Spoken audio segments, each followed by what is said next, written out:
तर आज अजित पवारांनी बीडचा मॅरेथॉन दौरा केलाय। सकाळपासून ते संध्याकाळपर्यंत बीडमधल्या विविध विकास कामांचा आढावा, गाठीभेटी आणि बैठका अशा भरगच्च घडामोडींचा दादांचा दिवस होता। पण अजित पवारांच्या दौऱ्यात एका व्यक्तीची अनुपस्थिती सगळ्यांनाच खटकली। ही व्यक्ती होती दादांचे निकटवर्तीय धनंजय मुंडे। आता मुंडेंनी आपल्याच पक्षप्रमुखांच्या कार्यक्रमाला दांडी का मारली आपण पाहूया। अजित पवारांच्या दौऱ्यात धनंजय मुंडेंची अनुपस्थिती, प्रकृती ठीक नसल्याचं कारण देत कार्यक्रमांना दांडी, धनंजय मुंडेंच्या गैरहजेरीमुळे नाराजीची चर्चा। बीडचे पालकमंत्री आणि राज्याचे अर्थमंत्री अजित पवारांनी बुधवारी बीडचा दौरा केला। दादांच्या दौऱ्याला आमदार, मंत्री, नेते सगळ्यांनी झाडून हजेरी लावली। पण दांडी मारली ती माजी मंत्री आणि राष्ट्रवादीचे आमदार धनंजय मुंडेंनी। आपल्या अनुपस्थितीसाठी धनंजय मुंडेंनी पुन्हा एकदा आजारपणाचं कारण पुढे केलंय। उपचारांसाठी मुंबईला जात असल्यानं दादांच्या दौऱ्यात हजेरी शक्य नसल्याचं ट्विट त्यांनी केलं। तर पक्षप्रमुख अजित पवारांनी सुद्धा याला दुजोरा दिलाय।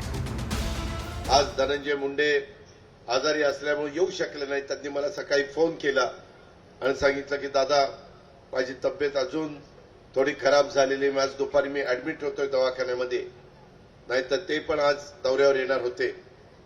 पण शेवटी माणसाची तब्येत चांगली असली पाहिजे तर माणूस धडधाकटपणे काम करू शकतो आणि त्याच्यामुळं त्यांना येता आलं नाही। संतोष देशमुख हत्या प्रकरणातील आरोपी वाल्मिक कराड हा धनंजय मुंडेंचा निकटवर्ती आहे। याच कारणास्तव विरोधकांच्या दबावानंतर धनंजय मुंडेंनी मंत्रिपदाचा राजीनामा दिला। राजीनाम्यानंतर धनंजय मुंडे सार्वजनिक कार्यक्रमात फारसे दिसलेच नाही। त्यांच्या अनुपस्थितीबद्दल मंत्री पंकजा मुंडेंनी सुद्धा काहीशी अलिप्त भूमिका घेतली आहे। आज अजित दादा बीड दौऱ्यावर आहेत। मी पण तिकडेच आहे, मला इथे उशीर झालाय। मला नाही माहिती आता, मी इथे तुमच्या दुसऱ्यांचे काय चाललंय थोडीच मला माहिती आहे। आता कोणाचं काय चाललंय मला काय माहिती, त्यांची तब्येत तर बरेच दिवस झाले बरी नाही। पंकजा मुंडेंच्या अलिप्तपणाला अंजली दमानी यांनी नुकताच केलेला गौप्यस्फोट तर कारणीभूत नाही ना, अशी सुद्धा चर्चा रंगतेय। तेव्हा पंकजा मुंडे आणि धनंजय मुंडे हे विरोधात होते, म्हणून धनंजय मुंडे माझ्या घरी आले पंकजा मुंडेंच्या फाईल्स घेऊन, आणि मी त्याच्या विरुद्ध लढावं असं त्यांना वाटत होतं। पण त्यांना मी स्पष्टपणे जेव्हा सांगितलं की मी असं कधीही लढत नाही, त्यांनी त्यांच्या फाईल्स ठेवून गेले, पण त्याच्यावर मी कधीही बोलले नाही। कारण हे लढणं अशा कोणाच्या दिलेल्या फाईल्सवर हे मी आज तगायत कधी केलं नाही आणि करणारही नाही। असं म्हणतात की राजकारणात जे समोर घडताना दिसतंय त्याच्या कैक पटीनं मोठ्या घडामोडी या पडद्या पाठीमागे सुरू असतात। सध्या बीडच्या राजकारणातही असंच काहीसं चित्र असल्याचं बोललं जात आहे।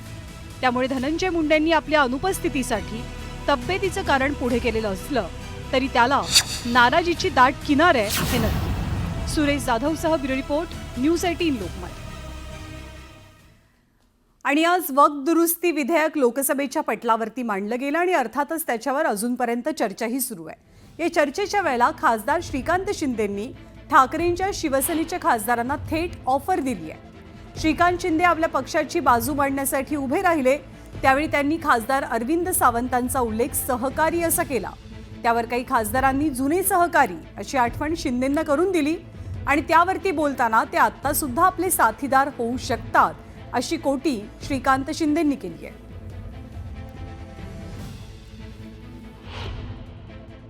यहाँ पर कुछ साथी, अरे पुराने नहीं अभी भी हो सकते हो। यहाँ पर कुछ साथी, अरे पुराने नहीं अभी भी हो सकते हो। तर